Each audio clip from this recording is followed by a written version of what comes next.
guys আজি হৈছে 1 মাৰ্চ আৰু আজি আমাৰ কাষৰ গাঁৱত আছে মামা বজাৰখন উদ্বোধন কৰিবলৈ বলকচোন যাওঁ তাত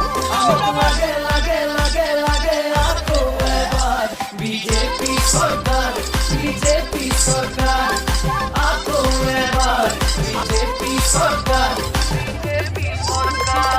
জাতি মাটি বেটি রক্ষার বাবে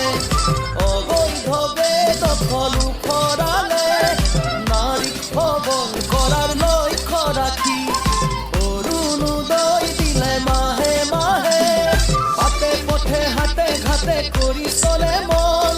চকুত লগাকে হল পরিবর্তন নিকানি যুক্তি শান্তি প্রগতি এনেদৰে একেধাৰে অবিৰত ৰবলে অসমীয়াক কিনো দৰকাৰ আমাক লাগে আকৌ এবাৰ বিজেপি চৰকাৰ